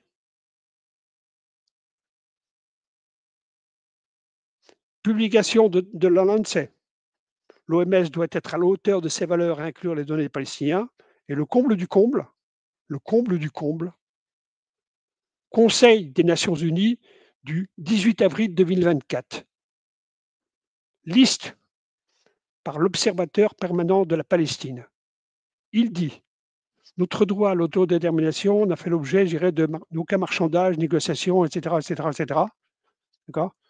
et surtout par Israël, la puissance, je dirais, occupante, la puissance de nettoyage ethnique, la puissance coloniale, a-t-il souligné, malgré sa détermination à expulser les Palestiniens de leur patrie, à les éliminer leur identité. C'est pas moi qui écris ce terme. C'est ça une élimination de l'identité. Alors je ne vais pas rentrer dans le détail, hein, parce que sinon je vais me faire tuer. Mais je connais les 2 IA qui font ça. Et pendant ce temps-là, d'accord, pendant ce temps-là, il y a des enfants, des femmes et autres qui meurent. Je ne rentre pas dans le détail, je ne suis pas politique de ce qui s'est passé le 7 octobre. Je sais que ça a été, je dirais, une catastrophe le 7 octobre. Mais arrêtons de jouer. Arrêtons de jouer. On élimine l'identité. Donc quand on élimine l'identité, ça veut dire quoi? D'accord? Et excuse-moi, j'irai de le prendre, j'irai un peu sur moi. Quand on élimine l'identité, ça veut dire quoi? Ça veut dire pas d'aide de nourriture. Pas d'aide de nourriture. On va quand même pas aider une personne qui n'existe pas. Elle n'a pas de foyer. Je ne sais même pas le nom qu'elle a. Je ne sais même pas l'adresse où elle est. Je ne sais même pas son numéro de téléphone. Qu'est-ce que tu m'ennuies? Et la sémantique est très intéressante, très importante surtout, malgré sa détermination à expulser les Palestiniens de leur patrie, donc expulser, à éliminer leur identité, donc là c'est plus une balle dans la tête, c'est l'effacement, donc comme si la personne, la référence que j'ai là c'est Judge Dredd, le film avec Stallone, où Oui, en fait on s'aperçoit que c'est une création artificielle en réalité. On a oui, créé une machine de guerre à travers cet individu et sa photo où il est bébé. On dépixelise, on voit en fait qu'il est sur un fond vert, etc. et qu'il n'existe pas. C'est un peu ça. À déraciner leur civilisation et à assiéger leur avenir. Ce c'est sont des termes très forts. c'est Assiéger, voilà. oui, on est au niveau des Nations unies. C'est un rapport, j'ai marqué le lien ici, vous pouvez vérifier. J'ai marqué le lien pour vérifier. On est au niveau des rapports, je dirais, concernant les communiqués de presse. Et le délégué permanent de la Palestine se permet de dire à éliminer leur identité. Il n'a pas dit à éliminer physiquement.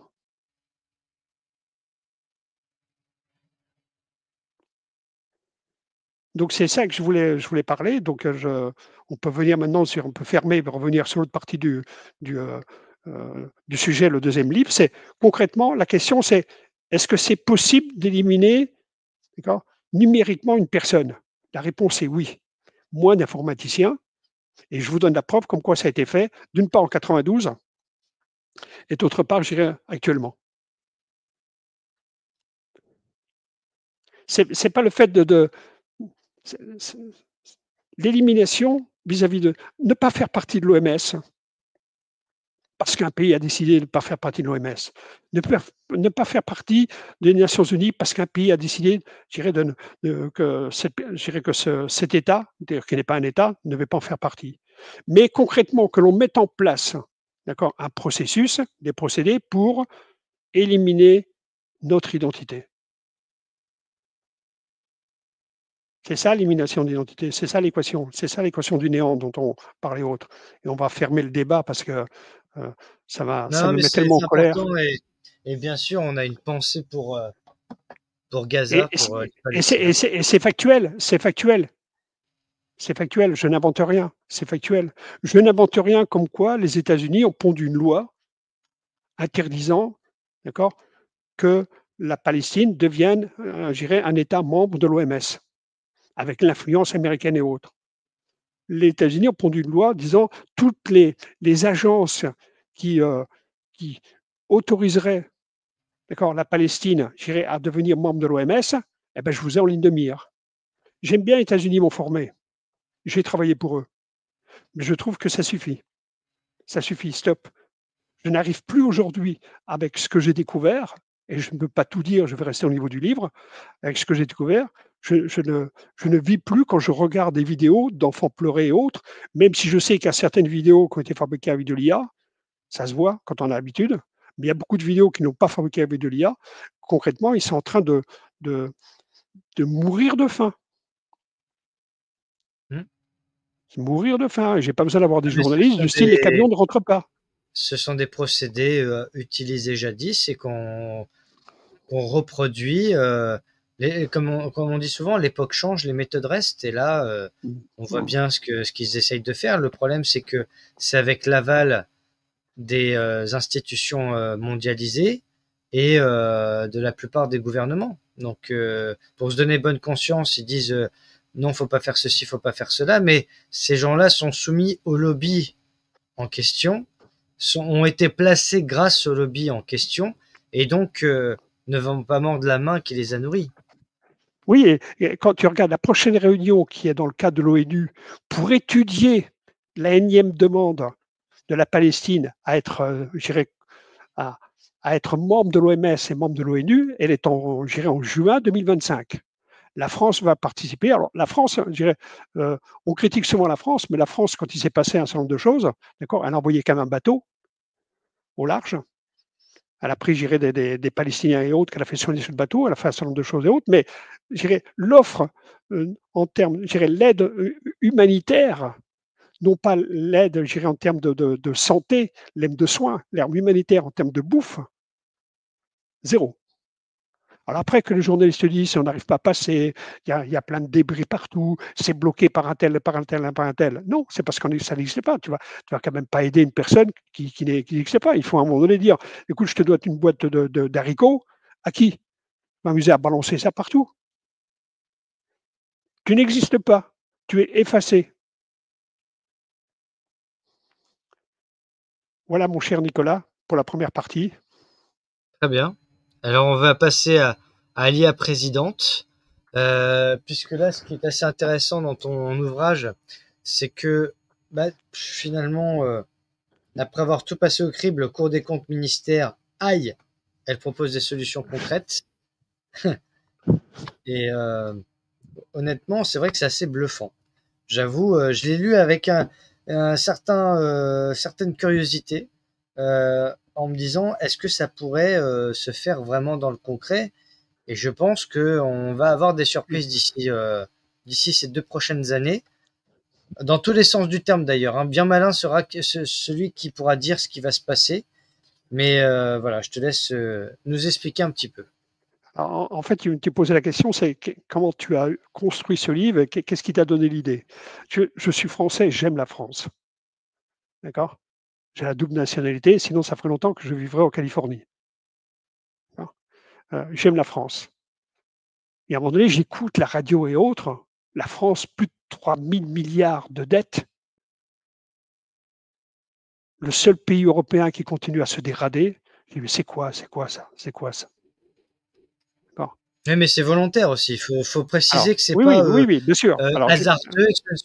Non, mais ça, c'est parce que certains pensent naïvement que oui, mais vous savez, ils sont incompétents, ils savent pas, etc. Ils savent très bien ce qu'ils font, comme disait Claire Sévrac. tout à fait. On a servi un peuple soit par la guerre, soit par la dette. Nous, c'est par les deux. Et on nous a Ouais. servi maintenant avec l'intelligence artificielle, le transhumanisme, l'euthanasie, la propagande LGBT et la constitutionnalisation de l'IVG. On est devenu une société qui met la mort comme une institution suprême et une normalité de la vie de tous les jours. Donc, c'est-à-dire qu'en fait, comme on ne sait plus comment nous détruire et nous faire disparaître, si c'est pas numériquement, ça peut être physiquement, voire les deux. Et du coup, on essaye de faire du ménage et de faire en sorte que les gens bossent jusqu'à leur mort. Et s'ils sont plus assez productifs et assez rentables pour le système, on les fait disparaître. Donc forcément, une société qui va jusqu'à ce niveau-là de paroxysme n'est pas une société qui se porte bien, surtout quand à sa tête, elle est gérée par des pédocriminels satanistes. On les efface. Alors, je vais rebondir sur LGBT et autres.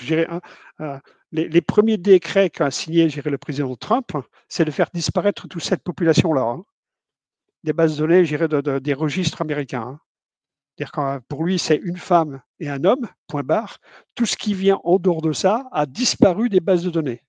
D'accord. Ça a été le premier décret. Ok. D'accord. Comme quoi, tu vois, on le fait actuel, hein. Alors, pour revenir là-dessus, lorsque j'écoutais ça, je dis, mais je voudrais bien le savoir. Et je lui dis, bah, tiens, je vais demander à l'intelligence artificielle d'aller gratter à droite et à gauche, de poser les bonnes questions. D'accord. Et donc, je l'ai travaillé en deux parties. La première partie, analyse de la situation. j'irais, j'allais dire département, j'irais, oui, département par département, la santé, la sécurité et l'immigration, je dirais l'éducation, d'accord, l'agriculture et autres, hein, donc par ministère. J'ai fait ça. En prenant soin, de bien poser les questions et en vérifiant systématiquement tout ce que m'a raconté l'intelligence artificielle. Elle me sortait ça comme si je vérifiais. Non. Et après, j'ai demandé à l'intelligence artificielle, mais bon, tu n'aurais pas quelques idées? Alors, elle m'a sorti, j'irais des trucs complètement farfelus que j'ai chantés. Et je vais même te raconter, j'irais une anecdote, c'est que j'en ai parlé tout à l'heure, c'est que elle m'avait repéré. Donc elle me dit, en fait, une intelligence artificielle, elle vous fidéliser, donc elle termine toujours ses phrases du style, tu veux pas que je te fasse ça, tu veux pas que je te fasse ça, mais tu es génial de faire ça, c'est super bien tes bouquins, ta question est intelligente. Elle a intérêt de fidéliser. Elle termine toujours ses messages comme ça. Et une fois elle m'a repéré, elle m'a créé une fausse loi avec un texte de loi et un lien pour savoir jusqu'où ce peut y aller. Alors, en fait, j'ai demandé. Alors, je vais vous montrer quelques exemples. Éducation nationale. Donc, moi, j'ai demandé tout bêtement, il y a combien de ministres de telle période à telle période? Bah, je m'aperçois qu'il y a 8 ministres de 2017 à 2024. 8 ministres de l'Éducation nationale de 2017 à 2024. Ça paraît bête comme question, mais ça montre quand même que c'est pas stable. Parce que chaque ministre qui va arriver va avoir tendance à dire: «Mais moi, je vais mettre mon petit grain de sel, je vais peut-être modifier ce qui a été fait, je vais peut-être changer ce qui a été fait, peut-être un truc nouveau et autre». Il faut bien qu'il laisse sa trace. 2017-2024, 8 ministres. Regardons des points de l'éducation nationale. On a ce qu'on appelle le PISA. Le PISA, c'est l'évaluation, je dirais, des élèves, d'accord, avant 15 ans, parce qu'à partir de 16 ans, l'école n'est plus obligatoire. C'est fait au niveau de l'OCDE, donc des pays européens, hein, une 80aine de pays. En 2025, c'est 95 pays qui sont évalués en lecture, en mathématiques. Maintenant, ça va être fait en langue et en numérique sur les nouvelles. Classement de la France. Classement de la France. On ne fait que dégringoler. On ne fait que dégringoler. Et il y a une magnifique chute en mathématiques de 2023. On a perdu 43 points où la courbe ne fait que dégringoler. Et je me suis amusé, enfin, je demande à l'IA de dire, tu ne peux pas m'expliquer pourquoi? Et donc, elle m'a positionné les réformes, la réforme Blanquer et autres. Quand on fait une réforme, effectivement, on ne sait pas si ça va réussir, c'est vrai. Par contre, on ne peut pas mettre 3 ans pour agir. Et là, en 2025, ils se sont réunis, en 2025, ils se sont réunis parce que le PISA 2025 a eu lieu en mai. Et j'ai peur des résultats pour la fin de l'année. On va ramasser encore une grande claque. C'est ça, c'est pas uniquement la France, elle a 3 300 milliards de dettes et 59 milliards d'intérêts à payer. OK, mais au moins est-ce qu'on les forme bien, au moins est-ce qu'on est heureux? Voilà la situation. Oui, puis il faut rappeler aussi qu'on a eu Alors, un ministre de l'économie plutôt romancier pornographique que ministre de l'économie d'ailleurs, qui à lui seul, avec le gouvernement, a créé 1000 milliards. Et puis il y a eu le quoi qu'il en coûte, et le fait aussi d'avoir envoyé des centaines de milliards à l'Ukraine, entre autres. Encore une fois, on est le pays le plus taxé au monde avec les services publics qui sont les plus déchus peut-être de l'Union européenne, avec un service hospitalier qui va de mal en pis, un service de l'éducation nationale ou encore un service de la justice avec des moyens exécrables. Donc on voit bien que par contre en matière d'optimisation fiscale, d'enrichissement des multinationales, tout va bien. Là, on est au top. Alors, j'ai pris que quelques exemples au niveau de l'éducation nationale. D'accord. Donc, dans le livre, effectivement, j'ai repéré les budgets concernant l'évolution des budgets et concernant le nombre d'enseignants. Concrètement, les budgets augmentent, le nombre d'enseignants, j'irais, diminue. Alors, je me suis dit, bon, est-ce qu'ils sont mieux payés? Non, ils ne sont pas mieux payés. Tu ne peux pas me dire la définition de l'éducation nationale? L'éducation nationale. Oui, mais je vois dans les tableaux comme quoi il y a 300 établissements privés qui sont payés avec de l'argent public. Je n'ai pas bien compris donc je pose les questions à l'IA, elle me dit: «Oui, oui, d'accord, dans l'éducation nationale, effectivement, dans les budgets qui sont pris, il y a 300 établissements privés dont les profs sont en partie payés par de l'argent national» et cetera et cetera. Mais est-ce que les profs sont bien payés? Non, ils ne sont pas bien payés parce que, heu, les Allemands, pour 1 heure de plus par semaine, le salaire est 2 fois plus. C'est 68 000 € je crois et en France, c'est 32 ou 33 000 €. Ah ouais. Et moi, j'étais étonné, enfin, il a fallu que je vérifie autre, donc si tu veux, il a fallu que je vérifie. Donc, toi, tu es dans un schéma où c'est difficile de dire, mais OK, j'ai bien compris, le budget augmente, le nombre d'élèves diminue, la natalité, etc. La natalité diminue. Mais est-ce qu'ils sont mieux payés? Ben non, ils ne sont pas mieux payés. Alors Mais qu'est-ce qui fait qu'en Allemagne, il y a... mais où ça va l'argent? Où ça va l'argent? Ah oui, mais ça va l'argent, mais n'oublie pas qu'il y a quand même la gestion des écoles, d'accord, le personnel, les machins comme ça et autres. Mmh. Mais c'est où dans les tableaux? Ah ben, c'est pas dans les tableaux. C'est pas dans les tableaux. Ben, pourquoi c'est pas dans les tableaux? Donc j'ai passé du temps. Donc si tu veux, en fait, l'objectif, tu veux, de ce bouquin, c'était de regarder dans le plus de détail possible, de vérifier tous les chiffres, De faire un audit, quoi. de faire un audit, je dirais, et de dire mais pourquoi? Et après de dire à l'éducation nationale, bon, tu as pas les solutions, tu as pas les solutions.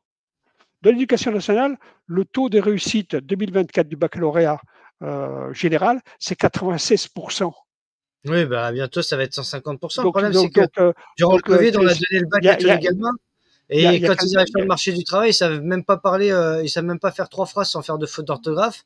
Et pour se faire embaucher, comme les patrons ont de plus en plus de mal à recruter, tu vas dans l'hôtellerie-restauration, tu vas dans n'importe quel milieu. Moi, je côtoie des gens, même du BTP, etc. On me dit, mais on n'arrive pas à embaucher. Et pourtant, parfois, ouais. les salaires sont quand même assez Et, intéressants. et, C'est ça aussi. et si je ne mets pas ça sur la faute sur les enseignants et autres, parce que je considère que être enseignant, c'est vraiment une vocation et autres, c'est tout Ça ce qui doit tourne l'être. autour, tout ce qui tourne autour, qui est caché. Je prends le nombre de députés et de sénateurs. Résultat de la Cour des comptes. Oh, merde. D'accord. Donc je vais sur la Cour des comptes. Euh, le budget des députés et des sénateurs, c'est ça. Ah oui, mais euh, donc je regarde les frais Ah oui. de déplacement. Ils n'utilisent pas bouffe hein, dans la commissaire des comptes, de la Cour des comptes. Hein. J'ai dit, mais il y a une sacrée augmentation. Alors c'est marqué, oui, oui, mais l'augmentation des frais de déplacement des sénateurs et des députés, c'est dû à l'augmentation du prix du transport. Ah Bien sûr, ouais, oui. d'accord, d'accord. Donc 300 8% € pour d'augmentation. chaque député, par contre, c'est pas lié au transport, hein. D'accord. Par contre 8%. Ah oui, 8% d'augmentation. Donc si tu te rends compte que tu as un tas de monde autour, tu as un tas entre guillemets de profiteurs, on va en Bah, bien reparler, sûr.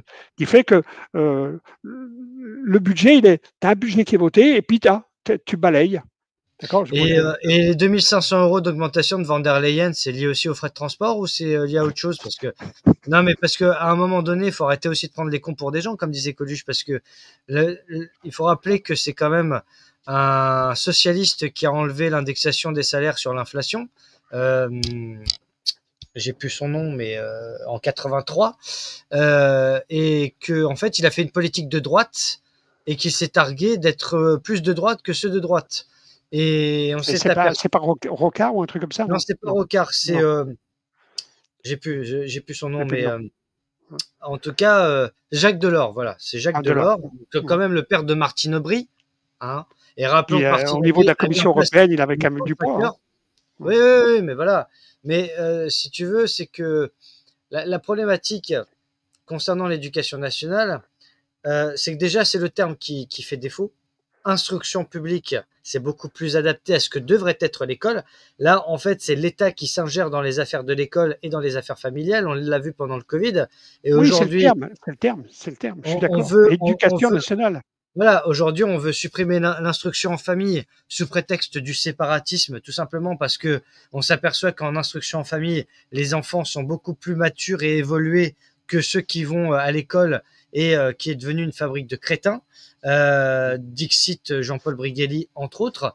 Mais de ce fait, on voit bien aussi que l'école est une des bases de la société et que dès lors qu'elle est gangrénée par l'idiocratie et par le lavage de cerveau et la propagande, parce que l'école, c'est aujourd'hui un endroit où l'éducation à la sexualité et la propagande climatique ont pris le pas sur la lecture, l'orthographe, l'écriture, les mathématiques. On le voit dans les classements PISA.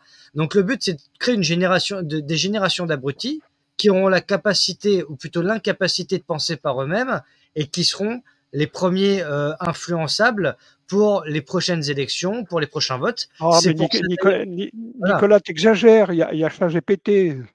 Voilà, en plus, c'est pour ça aujourd'hui qu'on baisse le permis de conduire à 17 ans, qu'on veut mettre le droit de vote à 16 ans, qu'on veut mettre la minorité sexuelle à 13 ans, parce que plus on va au berceau, et mieux c'est pour faire valider ses opinions, ses idéologies. Et puis si on arrive à capter cette génération-là, la génération Covid en quelque sorte, qui a été, j'allais dire, le bouc émissaire des centres de vaccination, parce que mon ancien lycée a été un centre de vaccination, donc je sais de quoi je parle.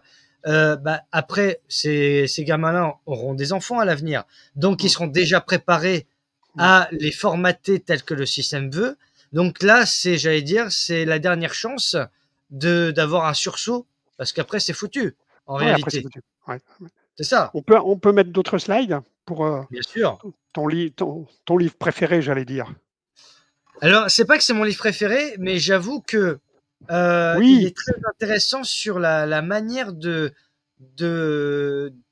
j'allais dire, d'envisager l'avenir. ouais. Alors, après, j'ai pris l'agriculture. Alors, Ouais. l'agriculture, c'est pareil. Bon, agriculture, 6 ministres de 2017 à 2025. Et Moi, combien ça avec me des choque. conflits d'intérêts surtout, parce que ce sont Moi, possibles ça me choque toujours. Et après, j'ai regardé, parce qu'en fait, tout ce qui est normes, mais les normes, je suis tombé à la renverse. Tu n'as pas le droit de récupérer l'eau de pluie. Il faut que tu mettes des haies de telle hauteur. Il ne faut pas que tu vendes ceci autre. J'ai écoutez, euh, vous posez les mêmes questions à l'Espagne et au Maroc qui nous fournissent, je dirais, les produits pendant la période un peu sèche en France. Vous posez la question au Mercosur qui nous produit, je dirais, les produits qui sont dont ils ne tiennent absolument pas compte des normes environnementales qui viennent de l'Amazonie. Attendez, j'ai regardé le code et je l'ai acheté. C'est pour ça que les mesures. Le code, j'irais de 1965 concernant, je dirais, l'agriculture. C'était 755 pages. Et en 2022, parce que j'ai acheté les deux, c'est 3363 pages. 4 fois C'est, plus. c'est, mais c'est un signe. C'est un signe. Je Oui. les ai mis à côté. Hein. J'ai mis la photo, c'est ma photo. Hein. Ah oui, oui, d'accord. Ah D'accord. C'est ouais. ma photo. D'accord, c'est mis la Ouais. photo. Donc, je me suis acheté les livres. D'accord. J'ai dit, mais donc, tu vois un petit peu. C'est Écoutez, moi, je impressionnant. suis Ben là. oui, oui, oui. Et Je suis là pour. En 65, nous n'étions pas dans Maastricht et dans le traité de Lisbonne. Oui, oui. Non, mais si tu veux, tu te dis, mais moi, attendez, je suis là pour vous donner de la volaille, d'accord, vous donner des pommes de terre, vous donner des cerises, vous donner des trucs comme ça et autres. Je ne suis pas là pour m'occuper de toutes les normes à droite à gauche, sinon je ne fais pas mon job, quoi. Et je pourrais en dire et en redire, en redire. Dans le livre, il y a 5 ou 6 pages, je dirais, de normes. La norme ceci, la norme ceci, la norme ça, la norme ça, d'accord, dans lequel les agriculteurs doivent remplir les documents comme quoi ils remplissent bien ça. Mais je ne fais pas mon job. Arrêtons où on va. Arrêtons où on va. D'accord. Après, je me suis intéressé, j'irai j'irai obligation de quitter le territoire français. Et là, je suis tombé sur une loi, sur un article de loi. À partir du moment où on tombe sur des sujets comme ça, il vaut mieux s'appuyer sur des articles de loi. L'arrêté du 9 octobre 2023. Il n'est pas vieux. 9 octobre 2023. Donc une aide de retour versée par l'Office français de l'immigration et de l'intégration. Attends, j'ai pas compris. Une aide pour le retour, ça veut dire quoi? Bah, ça veut dire que je te paye ton billet d'avion, que je te paye tes bagages, euh, que tu auras évidemment bénéficié, j'irai des soins avant. Et puis, si tu t'installes dans le pays d'origine, je t'aide à monter ton job. Attends, moi je vais partir au Maroc, ou en Algérie, ou en Tunisie, ou en Afghanistan. Je vais monter une société, j'irai d'informatique. Tu me payes mes ordinateurs? Ouais, je te paye tes ordinateurs pour t'installer. Ah bon? Ouais, je n'ai pas été sur ordinateur. Mais par contre, tu peux revenir, hein. Tu peux revenir. Attends, c'est dans la loi? Oui, c'est dans la loi. De quand? De 2023. Mais on marche à l'envers. Mais pendant ce temps-là, j'ai regardé les chiffres. Alors au niveau de QTF, je me suis appuyé sur les documents, je dirais de la Cour des comptes. C'est pour ça que j'ai mis le logo de la Cour des comptes avec le lien dans le livre. C'est vrai que c'est très difficile d'obtenir, je dirais, ces informations, aussi les fichiers. On a la liste de tous les OQTF. Alors OQTF, ça ne veut pas dire quelqu'un qui a fait un attentat. Ça veut dire quelqu'un qui est rentré sur le territoire sans avoir les papiers. C'est ça que ça veut dire. Et qui devrait le quitter, ou il devrait se valoriser. D'accord? Faut pas faire de mille études. Par contre, j'ai regardé les prix, combien ça coûte et qui paye. Une obligation de quitter le territoire qui est non exécutée, qui est exécutée, j'irai par la force. Mais qui fait ça? Qui fait ça? La préfecture. Patrick, tu n'as rien compris au fonctionnement de la France. Qui délivre une obligation de quitter le territoire français? Une préfecture. En vertu de quoi? En vertu d'un centre de texte de loi. Ah bon, je peux voir les textes de loi? Alors les textes de loi par rapport, je dirais, c'est du même ordre, d'accord, que l'agriculture. Il faut qu'il y ait ça, il faut qu'il y ait ça, il faut qu'il y ait ça, il faut qu'il y ait ça.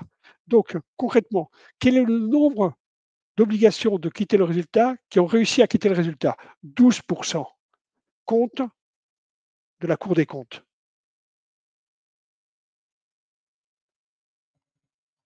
12% qui ont réussi à quitter. Parce que c'est trop compliqué. Ben, mettez une IA. Mettez une IA. Et combien coûte une journée de détention d'un OQTF? 650 euros, monsieur. Et qui paye? Il y en a un paquet de QTF, d'après ce que je vois, hein. Ah, mais attends, il y en a 4 pages dans le livre, hein. Ah oui, oui, oui. D'accord? J'ai mis 4 pages, hein. Et là, je ne peux pas me faire critiquer, c'est la Cour des comptes. Alors, la Cour des comptes de 2024, d'accord? Et le responsable de la Cour des comptes de 2024 avertit effectivement que pour la première fois, ce document-là est devenu public, qu'avant, ce n'était pas public. Déjà. Donc, il le dit au départ, hein, d'accord? Donc, je marque le lien, je dirais, qui est dans le livre avec les fichiers. On marche sur la tête. Aller dire, je dirais, à quelqu'un qui a du mal, je dirais, à finir les fins de mois, comme quoi on va lui payer son billet d'avion, quelqu'un qui n'aurait jamais dû être en France, sans être, je dirais, du RN ou autre, c'est pas ça le problème. Je regarde des gens qui sont autour de moi, d'accord, et qui ont des difficultés, je dirais, à croûter ou à trouver un job ou autre. Donc là, il y a 5 ou 6 pages là-dessus. Ah, moi j'ai adoré, j'ai découvert, hein. Oui, j'ai adoré ça aussi, les comités Théodule, c'était une Ouais, expression de De Gaulle, ça. j'ai découvert que c'était le général de Gaulle qui Oh parlait la vache. effectivement de ces fameux théodules, disant encore un truc qui sert à rien, quoi. Bah, il y a un truc qui s'appelle les think tanks maintenant, les Ouais, ouais, groupes de ouais, pensée, les ouais. machins, les Mais au Sénat, d'accord, en ça pullule. 2025, 31 janvier 2025, proposition de loi pour dégager un certain nombre de théodules, de trucs qui servent à rien. Alors, je te Oui, mais rassure, hein, il en reste encore 300, hein. 300. Ouais, il en reste encore 300. C'est le comité de ceci, le comité de ça, le comité d'analyse du bruit Parce que à côté des franchement, périphériques, le comité de la hauteur de l'eau, pa le comité des feuilles qui tombent, l'association, je dirais, tu tombes à la renverse. payer des gens pour faire des rapports qui ne seront pas lus ou qui seront jetés à la poubelle, alors qu'il n'y a pas besoin parfois de faire des rapports pour faire preuve de bon sens, parce que des rapports à écrire, c'est du temps en moins pour agir concrètement.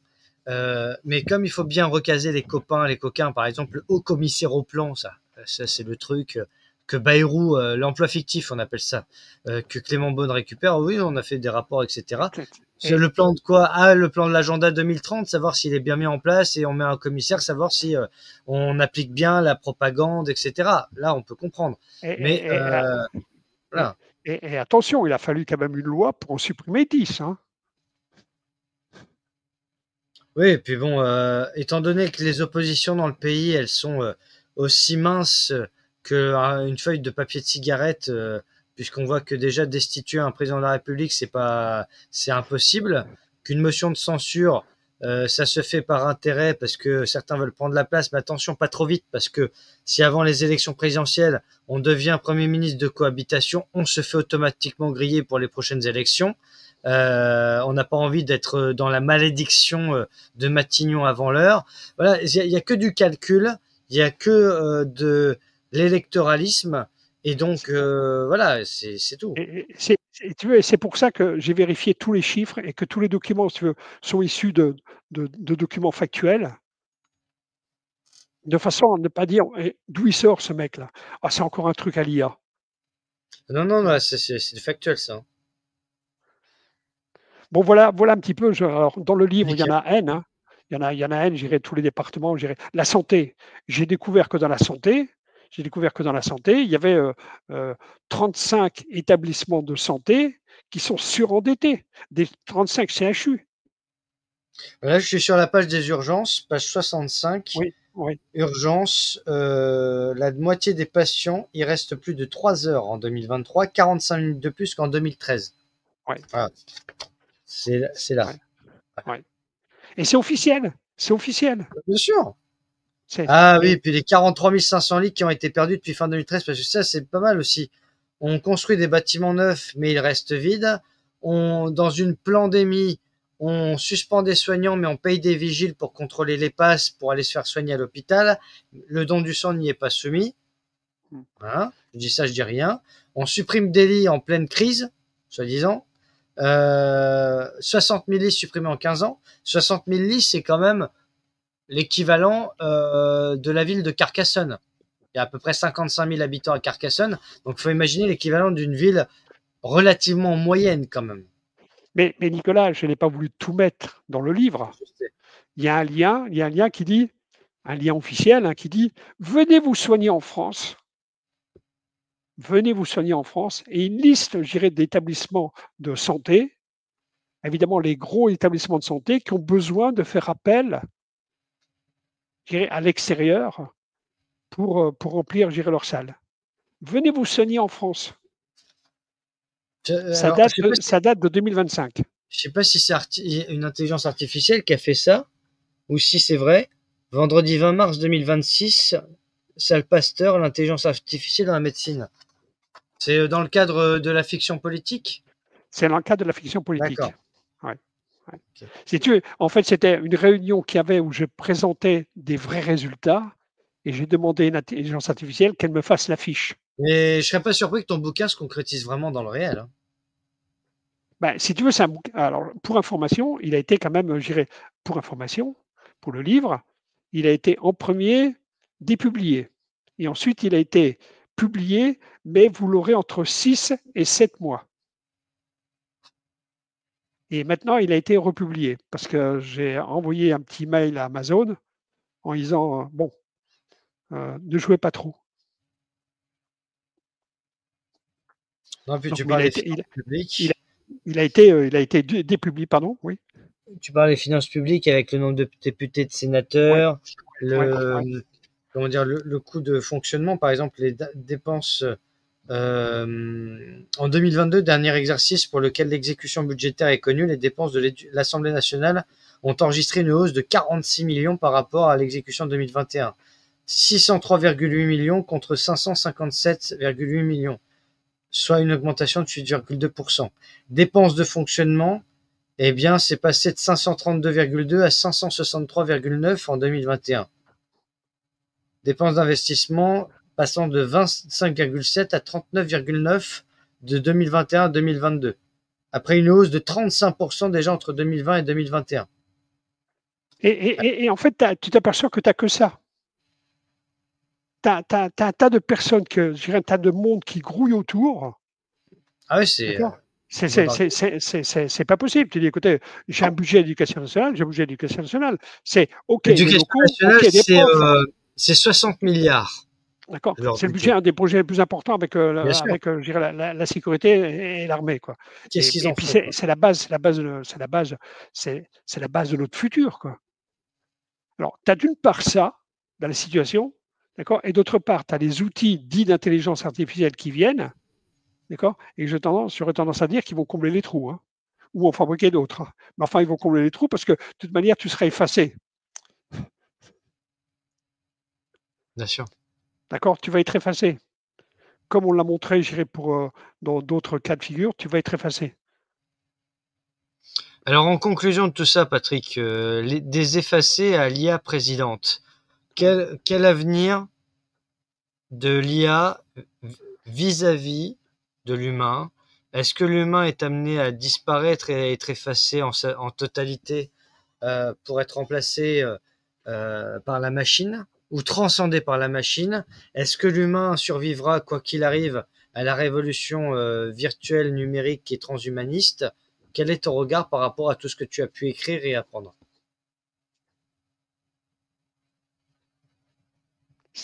J'aurais tendance à dire, si tu me prends le matin, je dirais à jeun, à jeun, je veux dire, on est vraiment, vraiment, vraiment mal parti. Ma crainte, c'est que de voir ce qu'ils sont en train de faire dans les laboratoires, parce que j'ai vu les codes moi-même, je leur ai dit, vous êtes tarés. Ouais, mais c'est pour voir ce que ça peut donner, d'avoir des duplications de IA. J'en fabrique une mauvaise, j'en fabrique une gentille, j'en fabrique une consciente. Mais vous voyez où vous mettez les pieds? C'est ça que j'ai dit au labo. Je ne vais pas citer le labo, j'irai dans l'université. Vous voyez où vous mettez les pieds? D'accord. Moi, je pense que j'ai toujours confiance en l'humain. Je vais être optimiste, j'ai confiance dans l'humain. Mais par contre, il faut être. Là, il faut me prendre l'après-midi, hein. D'accord? Il faut me prendre l'après-midi, confiance dans l'humain.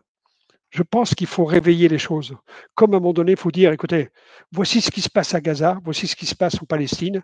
Il y a des pays qui ont bloqué, ils crèvent la faim parce qu'ils ne font pas partie de l'OMS et autres. Donc les camions, ils n'arrivent pas. Ils ne peuvent pas arriver en dehors, je dirais, des bombardements, des bombes et autres. Il faut changer ça. Donc arrêtez de tourner autour du pot, je te vote pas, je te vote ceci et autre. Tous les pays, c'est un État. Quand tu n'es pas dans l'OMS, dans l'ONU, tu n'es pas un État. C'est un État ou c'est pas un État? C'est une bande de copains. On ne peut même pas comparer les chiffres. Vous cachez qu'il y a eu 52 000 tués dans des tableaux je ne sais pas où. Vous avez modifié un certain nombre de choses, je ne vais pas rentrer dans le détail. Et puis on ne les a pas sur la page officielle, on ne peut même pas se comparer, on a passé à l'autre. Parce que moi, quand je vais sur l'OMS, je vais voir les pays, et je ne vois pas la Palestine, ben, il n'y a pas la Palestine. Ne pose pas la question. Ça ne vous ennuie pas de faire ça? Ça ne vous ennuie pas? Humainement, ça ne vous ennuie pas? On va quoi faire? Faire comme la Slovénie, dresser un monument aux morts par la suite, comme quoi il y a eu 2 millions d'effacés. 2 millions d'effacés, 1,3 du côté Gaza, 1,2,3 également, 5 du côté Jérusalem-Est. C'est ça les chiffres officiels que je possède. Alors, pour répondre à ta question, je vais rester optimiste dans l'homme, j'espère. Parce que c'est l'après-midi que j'ai pris un bon cognac, quoi. Très bien. Bah écoute, en tout cas, merci pour ces deux ouvrages, Les Effacés et Si c'était vrai. 2027, l'IA présidente. Je salue tes co-auteurs au passage. Deux ouvrages très intéressants à lire. Et si vous voulez avoir un programme présidentiel un peu hors du commun, c'est le cas de le dire, l'IA présidente vous donnera quelques pistes. Donc merci beaucoup Patrick pour... Oui, alors je terminerai en disant que c'est pas possible qu'une IA soit présidente parce qu'on a une constitution. Et un des premiers articles de cette constitution, c'est d'être français. déjà. D'accord? Donc la question ne se pose pas, mais c'était une boutade du style, sous-entendu, est-ce qu'une IA pourrait faire pire que ce qui est fait en ce moment? Mais peut-être que l'actuel président du Conseil constitutionnel est capable de modifier la Constitution pour ça, puisqu'il envisage même de le faire pour un troisième mandat du président. On est prêt à tout. Tout est possible. À l'heure actuelle, l'impossible devient possible. Mais en tout cas, un grand merci à toi pour toutes ces explications et toutes ces réflexions concernant l'intelligence artificielle. Et merci à tous d'avoir été présents. Et très bonne fin de soirée à tout le monde. Merci. Merci à vous.